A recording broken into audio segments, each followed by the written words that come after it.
This Power Rangers Beast Morphers episode review is intended for and targeted to adult fans of the series.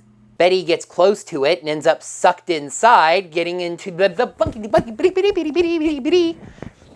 There wasn't actually a cuss word in there, Sean. Hello there, heroes. I'm the Orange Ranger, and here we are. 658 days ago, as of filming on Saturday, we found out that Power Rangers was going back to Go Busters, creating a show called Power Rangers Beast Morphers. Now, nearly 2 years later, the first season of that show is wrapping up its story. Let's take a look at the first season story finale, episode 20 of Power Rangers Beast Morphers, Evox Upgraded. The episode begins with a previously on segment, but thankfully it's pretty short and only recaps the very end of the previous episode, Devon being captured and Roxy telling the Rangers about Evox's body. Nate and Steele are hard at work on the Cybergate preparing for a test. They're also morphed but helmetless, which is really nice to see, but I'm not really sure why. You could say it's a safety thing, but there are other workers and Commander Shaw in the room, so they can't morph, right? Speaking of Commander Shaw, Mayor Daniels storms in at that moment, confronting Commander Shaw about not being told that Devon is a Power Ranger. He asks her if she knows how it feels to know that your child is in danger. Very poor choice of words. Yeah, at the perfect moment, Ravi and Zoe come running in, Commander Shaw introducing the mayor to her son. The mayor is surprised to learn that all of these people that, honestly, he's seen hanging around his son a lot are the Power Rangers. Zoe explains the situation to the mayor. He considers it for a moment a very nice, silent, quiet moment for a kid's show, and then asks what he can do to help. Commander Shaw says, nothing. The Cybergate is the only way to get to Devon, and it has to be tested before they can use it to go rescue him. Ben and Betty say the gate is ready for a test, looking serious and professional, but do not be friggin' fooled. Nate activates the gate, but it's unstable. Betty gets closer to it and she's sucked in, turning into Stretch friggin' Armstrong. She escapes the gate and returns to normal, even saying that it was nice being all stretchy.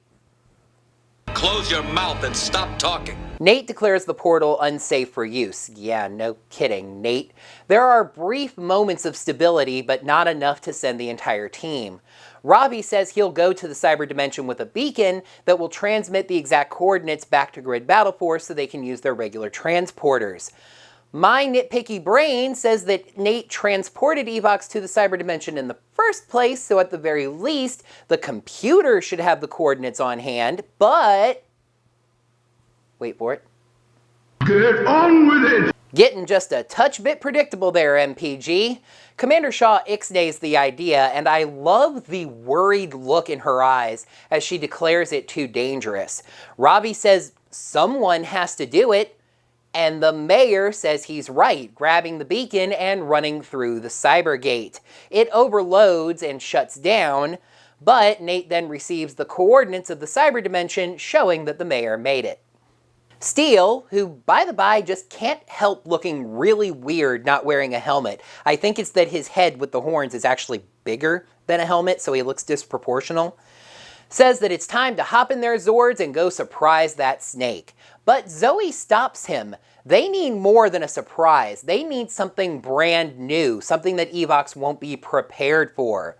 Commander Shaw suggests all 5 of their Zords combined into one. And it just so happens that Nate has already been working on that, an Ultra Zord formation. Scrozzle is watching Evox's transfer into his new body when Blaze comes by and asks what's taking so long. Scrozzle just says these things take time and that they need to go get the transportation system ready. Meanwhile, Devon is being guarded by a single Tronic, but I think his love of video games may have come honestly, as Mayor Daniels plays a classic stealth game trick, throwing a brick and then bashing the Tronic from behind when it goes to investigate. In the Zord Bay, the Rangers form the Beast X Ultra Zord, and I can't remember if this is Sentai footage or not, but it's just really neat to see them forming this Ultra Zord inside the Zord Bay. Oh, by the way, Cruz is piloting the Racer Zord on his own because that's a thing that the Beast Bots can do. Pretty Girl McWhat's-Her-Face says that the Ultra Zord is ready to deploy. Commander Shaw calls Ravi, I guess in this case acting as the team's leader, though this really feels more personal, telling him to bring the entire team back in one piece. The Ultra Zord is raised up between a separated building and then transported to the cyber dimension as the theme song plays. After the theme song, the Rangers arrive in the cyber dimension and are immediately spotted by Scrozzle's computer. Blaze sees this as a great opportunity to get rid of them, telling Scrozzle to send an entire army of Gigadrones. And this time, they are the base form Gigadrones, not transformed ones like last week. Devon and his dad escape from the Tronics, giving them a quiet moment to talk and catch up. The mayor still can't believe that his son is the Red Ranger. Devon said he has wanted to tell his dad about this, but wasn't able to, both because of the rules and the fact that the two haven't seen eye to eye for a while. He apologizes for this, saying that he always thought his son was just irresponsible. But he's not. He's a hero. A hero's gonna save me just in time! The Ultra Zord just walks through the Gigadrones, having no real issues and using a new finishing move to wipe them all out. However, Evox's transfer completes and he takes control of his new body, teleporting over to where the Rangers are. Devon and his dad seeing this and heading that direction. He faces up at the huge Ultra Zord and just fries the thing, breaking apart the Ultra Zord and even most of the actual Zords themselves. The Rangers meet up, having survived the Ultra Zord's destruction, and the Daniels duo find them as well. Nate declares that the Zords are fried, and then to make matters worse, Evox finds them. Cruz gives Devon a wrist comm that he thoughtfully brought along, and Devon morphs. It's another solo screen morphing sequence, which I would be far more excited about if it weren't Devon again. Give us some of the other Rangers, Hasbro. Hopefully all of them next season, right? The Rangers charge at Evox, and he blasts them straight back, demorphing them instantly. I loved this. If he's strong enough to break apart the Ultra Zord, the Rangers shouldn't even pose a challenge. Of course, he doesn't bother killing them because, as Batman says, villains are stupid, declaring them not worth his time, growing and walking over to the Gigadrone transporter to transport to Coral Harbor. Zoe remembers that Morph-X is highly unstable and explosive, so blowing up the Morph-X tower could do a lot of damage. But they don't have any of their Zords. How are they going to pull that off?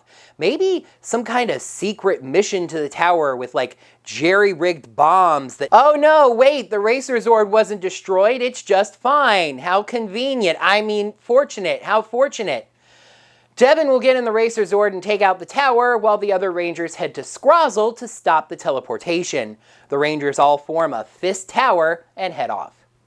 Devon morphs, again, an instamorph this time. Blaze keeps rushing Scrozzle, which honestly is getting a touch annoying at this point, and the teleportation process begins. Quick little nitpick I can't help but address, Evox's teleportation is one of these ticking clock things where the pace of the teleportation and its position on Evox's body just never matches up because they need just enough time in order to stop him. Shut up, MPG, I'm moving on.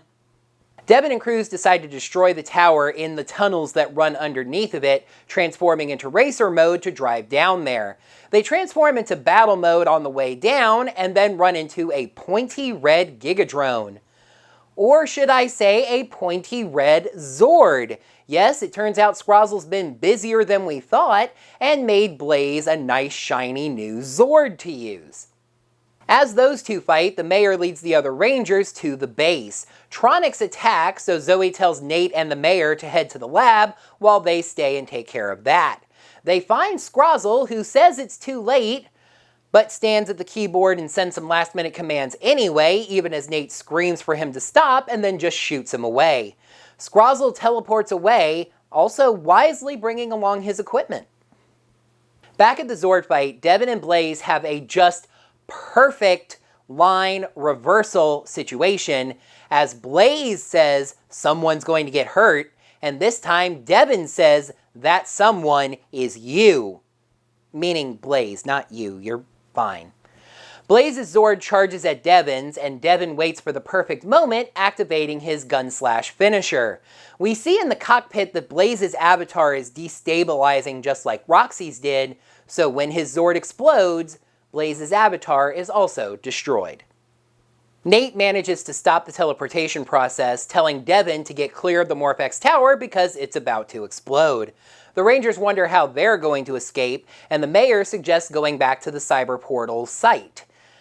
I don't know how he thinks this is going to help, but they don't seem to have any better ideas, so they go. The Racer Zord goes back to car mode and races out of the tunnel just as the tower explodes. The wave of energy vaporizes Evox's body, which turns into purple data sprinkles. So you reckon that the rainbow sprinkles are the way forward with the donut? Absolutely. The Rangers make it back to the portal site, and it just so happens that Ben and Betty have gotten the portal open again. Everybody races through, but there's no sign of Devon. I desperately wanted this to be where the episode just ended. What a cliffhanger that would be for season 2. But no, even after the energy from the explosion blasts through and knocks Mayor Daniels back, Devon and Cruz walk through the portal. The Racer Zord apparently actually destroyed this time. Nate congratulates Ben and Betty on fixing the Cybergate and getting them out. Betty doesn't know what he's talking about, but Ben happily takes the credit. It's kind of unclear if Ben fixed the Cybergate and Betty just didn't help with that, or if they weren't responsible for that at all and something else opened the Cybergate. They high-five, and Betty's arm is still all stretchy. Yay. Anyway, the mayor is so proud of his son for saving the day. And as Smash says, it's really over. In the lab, a tech looks at Blaze's pod, which I think is the first time that's happened all season. I was beginning to wonder if he was actually still inside the thing. But he was, and with his avatar destroyed, he finally wakes up. 1 week later, in a secret ceremony at Grid Battle Force, the Rangers are presented by the mayor with Coral Harbor Medals of Valor. Blaze and Roxy are there, and I really hope that next season we dive into their character development a little bit, because for all we know at this point, Blaze is still a massive musclehead jerk. Commander Shaw then calls Ben and Betty forward. Betty wearing a bubble suit because of her stretchiness condition. The two of them are getting medals as well, Ben kind of stepping on Shaw's toes and her telling them about it. He goes to pin his sister's medal on and pops her suit, making her fly all around the room, very neatly matching me flying around my bedroom watching it in rage at this unnecessary comic relief at what was otherwise a serious moment. Okay, dude, calm down. Take a chill pill. You shut up.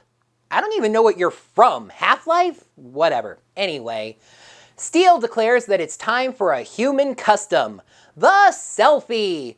The Rangers and all their friends gather together, but back in the corner, Mayor Daniels stares at his hand as purple data energy flows around it. Suspense. Episode 20, Evox Upgraded. Pros, perfect time for the Ultra Zord, beautiful quiet moments, and a cliffhanger ending. Cons, Ben and Betty, a little too convenient and a little over-focused on Devon. A great finale, don't get me wrong, but not as good as the episode that preceded it. Evox Upgraded gets 4.25 shades out of 5. I'm not going to go as far as to say that I got my Zord finale this week, but it was the perfect time to debut an Ultra Zord. Beast Morphers has been really good about not rushing to all the brand new weapons and upgrades and Zords and etc., and this is a perfect example of that. It does kind of also factor into the cons, but we will get to that. But just debuting the Ultra Zord right here, just in fact to be destroyed in the same episode, shows a very nice level of restraint. For all the bombastic action and excitement that this episode provided, some of its best moments are when that action pauses and they give some important, serious moments a chance to sit and kind of stew. Mayor Daniels considering the situation Zoe just explained to him before asking what he can do. Talking to his son about being the Red Ranger and how he had criticized him. The Rangers waiting for Devon and Cruz to walk back through the Cybergate. Some of the best parts of this episode are absolutely silent. And how about that cliffhanger ending, huh? It's very Chip Lynn, mirroring nicely how Venjix was in the Morpher at the end of RPM. But what does it mean for Mayor Daniels that Evox is apparently inside of him? Evox couldn't transfer into Steel because Steel was part human. Is Mayor Daniels a robot? I am an android, not a robot. But strap in, heroes, because this time, this episode, as much as any other time I've ranted about them, we need to talk about the use of Ben and Betty. When I first saw them, I was happy. They looked serious. They were helping. The time for fun and games was over. The two of them were completely legit. Betty getting sucked into the Cybergate was actually a scary moment. And then the episode plays it for laughs. She goes all stretchy. The music switches to the comedy track, and my eyes roll out of the back of my skull. Then that's over. Commander Shaw turns to Nate without a word, and the tone shifts right back to seriousness. We see them again, celebrating possibly having saved the Rangers' actual lives, but we have to be reminded that Betty's all stretchy. That might be a factor in things down the road. I don't know, we'll see, but just still, it wasn't a welcome moment. Then the medal ceremony, a moment of triumph and victory for the Rangers, and Betty has to fly around the room in her popped bubble suit. And after that, we get the mayor reveal, giving us even more emotional whiplash.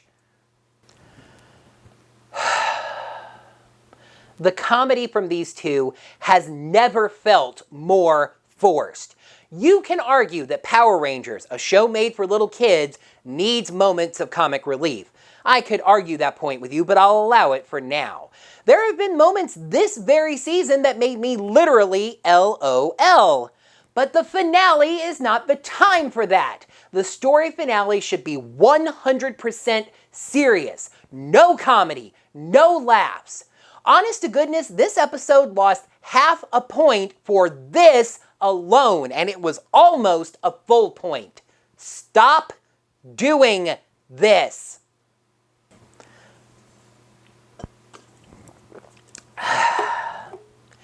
This episode has kind of a rushed feeling to it due to a lot of things just kind of working out for the Rangers. Commander Shaw suggests an Ultra Zord, a feat of amazing engineering that should take weeks, if not months, to pull off, and Nate just happens to already have been working on that off screen. What happened to the 3-episode buildup for the Cheetah Claws? We should have been seeing blueprints, hearing about testing, etc. We have to destroy the Morph-X tower, but all of our Zords have been destroyed. Except no, wait, the Racer Zord wasn't destroyed because it turned into a car. Why did the Racer Zord survive? I mean, at the very least, establish this. Maybe Nate activates some kind of ejection sequence so they can at least save the Racer Zord. How can we escape the cyber dimension? Let's go back to the Cybergate's portal location. Do we have any idea that that portal is going to be reopened? No. Do they, on the other side, have any idea that we need it reopened? No. Is it going to be reopened anyway, allowing us to escape at the perfect moment? Sure is.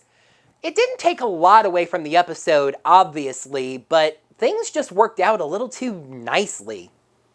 And finales should be story or team-focused episodes, but I kind of felt like things were focused a little too much on Devon and his dad.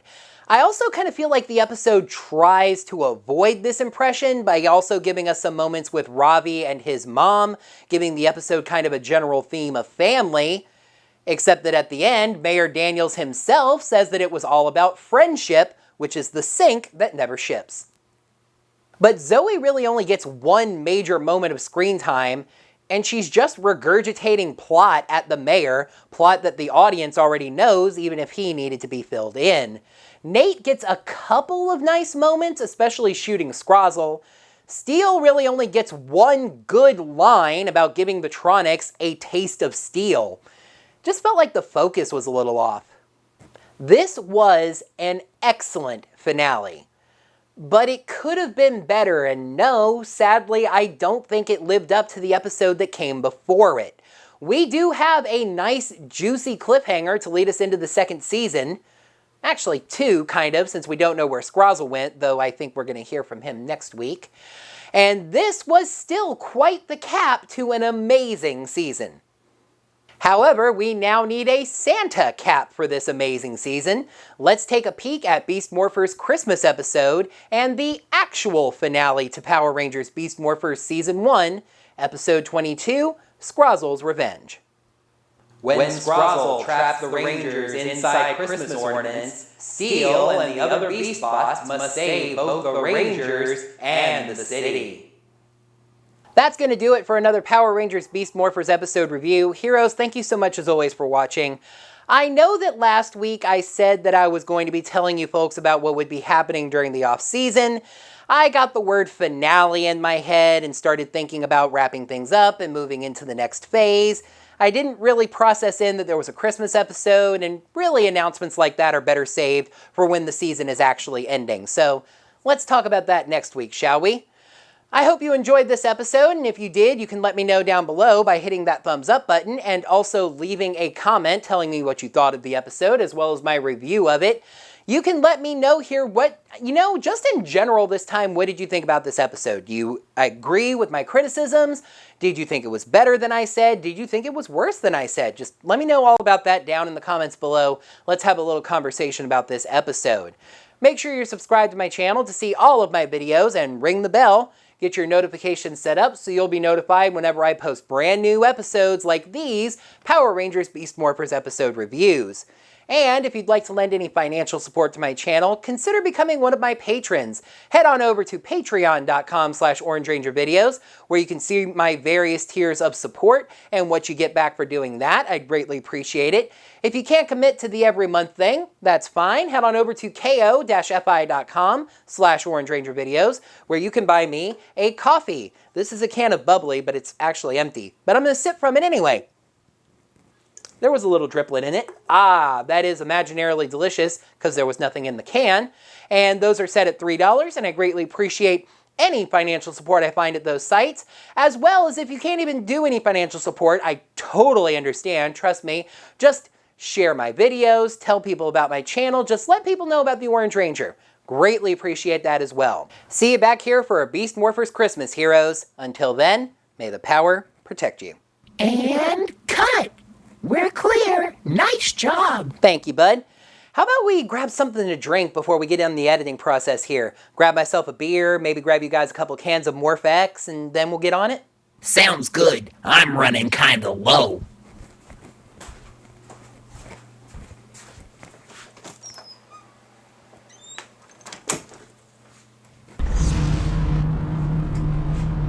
Must get transmission through.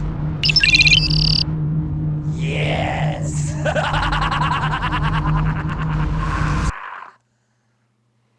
And about a year and a half later, 600. Scrozzle is watching Evox's.